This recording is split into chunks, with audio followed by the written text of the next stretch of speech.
존경하는 안성시민 여러분, 안성열 의장님을 비롯한 동료 의원 여러분, 김보라 시장님과 공직자 여러분, 그리고 언론인 여러분, 안녕하십니까. 안성 1동, 안성 2동, 고개, 서운, 금강, 일죽, 죽산, 삼중면 지역구를 두고 있는 이중석 의원입니다. 저는 오늘 안성시의 재정운영 기조 전반에 관하여 말씀드리고자 합니다. 지난 11월 의원 간담회 자료 제출 이후 안성시는 이번 제227회 제2차 정례회에 260원가량의 지방채 발행 의회 동의회권을 제출하였습니다. 존경하는 동료 의원인 최승혁 의원님께서도 지난 제226회 임시회 업무 실적 청취 특별위원회에서 지방채 발행에 대한 우려를 밝혀주셨습니다.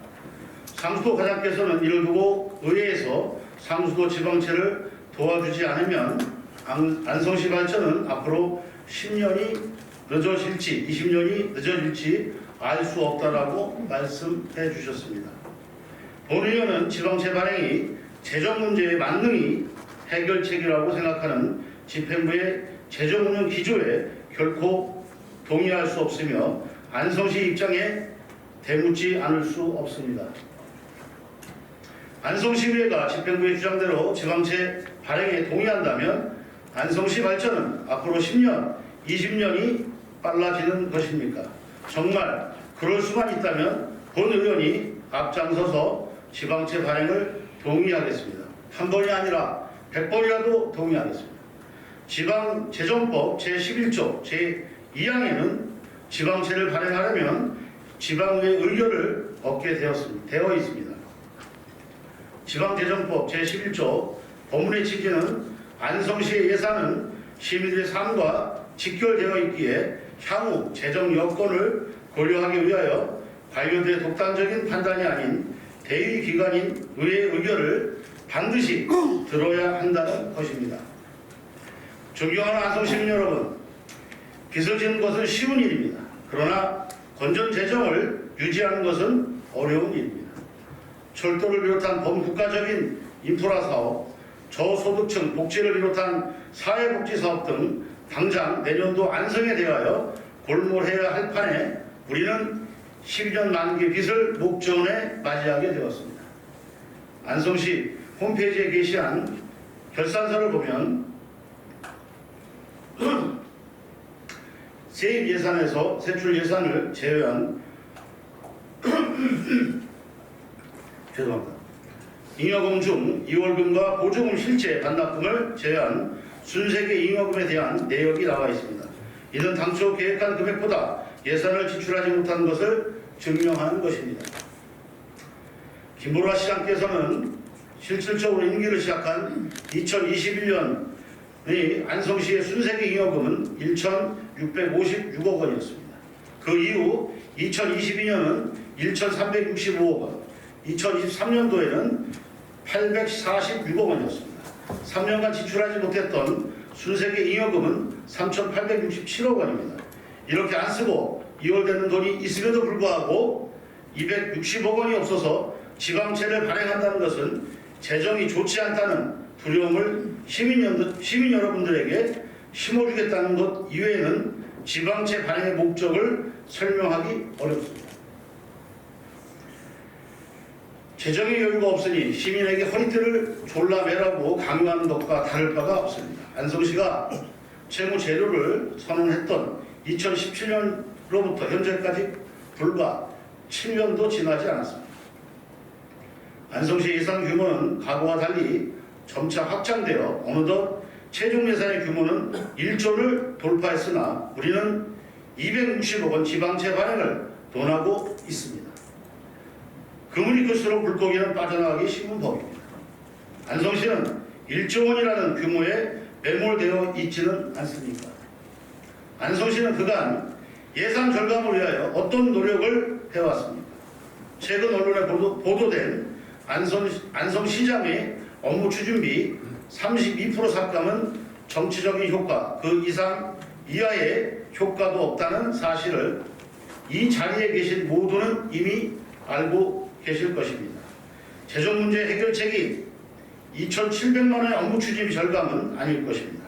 시장님이 업무 추진비를 더 사용하더라도 안성시의 경제 활성화를 위한 경제 투자 유치나 인프라 확충을 위한 중앙정부 설득을 통해서 성과를 만들어 온다면 의회는 얼마든지 예산 증액을 동의할 것입니다.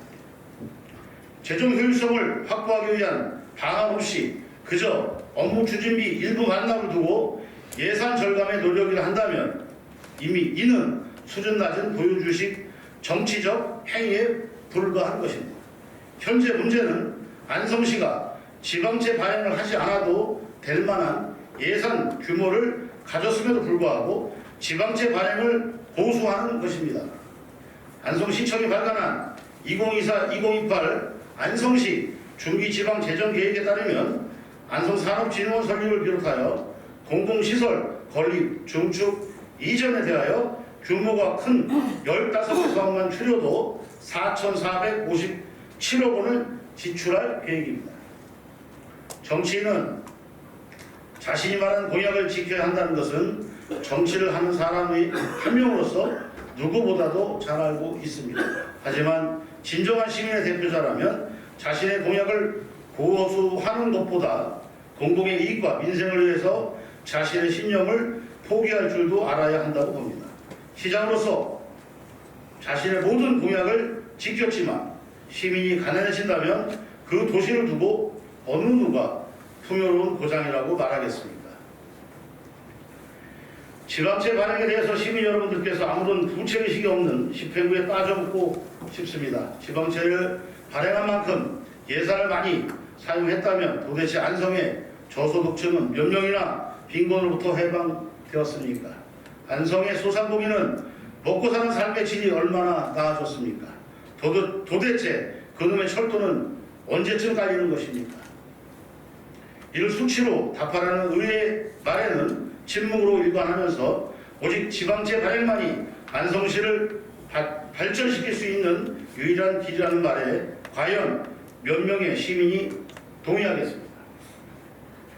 존경하는 김보라 시장님을 비롯한 공직자 여러분, 지방재정법 제3조의 지방재정 운영의 기본 원칙에는 지방자치단체는 주민의 복리 증진을 위하여 그 재정을 건전하고 효율적으로 운영하여서 한다라고 규정하고 있습니다. 지방채는 결국 상환해야 할 부채이기 때문에 우리가 지방채를 발행해서 얻는 것은 안성시의 재정 부담과 시민들이 느끼는 불안감뿐입니다.